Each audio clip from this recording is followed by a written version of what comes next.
All right. We are in Wings to Adventure 2 Against the Sea. We just finished up Lost in the Marshland, which had a lesson about life sometimes has a fog that um, kind of confuses your way. Um,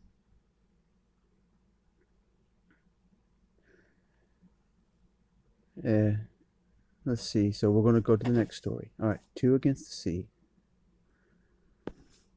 Janie was feeling a woolen blanket to see if it was dry enough to take off the line. The morning was bright and fair. Today the clothes would dry quickly, even though the northwest wind was lessening considerably.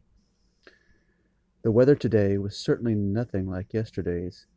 Yesterday great waves thundered on the rocky shores, and the wind came howling in from the northwest. But today, Janny longed to be running wild on the west side of the island, watching the waves rush in from the brilliant blue sea. She looked about with pleasure. For Janie Marshall, most of the best things in the world were within this island, Lee's Island, off the coast of Maine. That's way up in the northeast part of the country. I had to show you sometime on the globe. Let's see, okay. As Janie turned from the clothesline, she saw her father, her brother Hugo, and several other men hurrying past the house. Since the wind was still too rough to haul their lobster traps, the men had been busy in their workshops during the morning. Why were they now running toward the shore?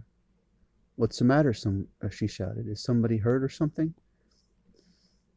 Hugo cupped his hands around his mouth and yelled back above the wind. "Wood from a wreck on the west side. Bessie Burgess, I guess. Come on and help pick some." Janie Janie ran after the others.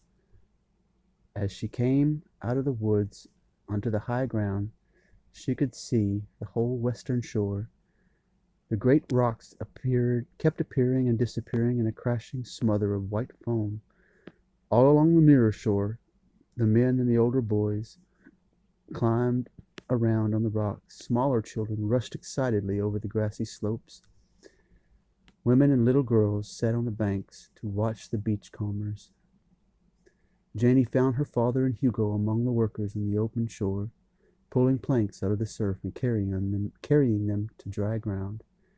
She saw some short, bright pieces lying just at the edge of the tide, sheltered by a big rock. They were all varnished wood, and light enough for her to carry easily. When she reached her father's pile of salvaged wood, he nodded approvingly. "Something from the cabin, or the forecastle. It would all be sheathed with that, most likely. Is it worth saving?" "Oh, of course. It'd be too bad to burn it up for firewood, though." "We'll save it for something. Sure, collect all you can find of it, Janie." Let's see here.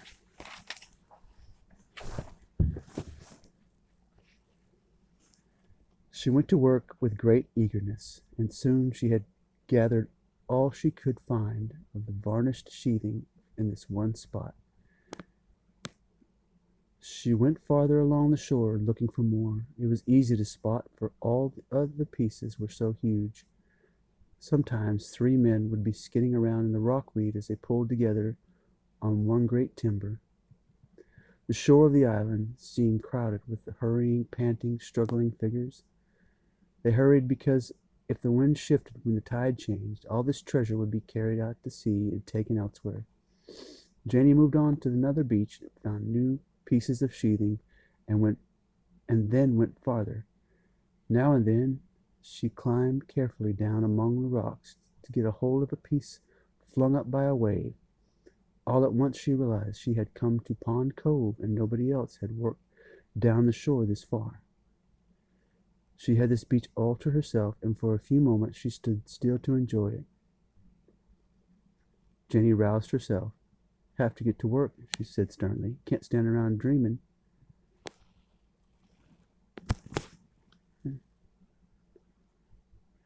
And that's where we'll pause for the night. I love you and I'm very proud of you guys. And sweet dreams.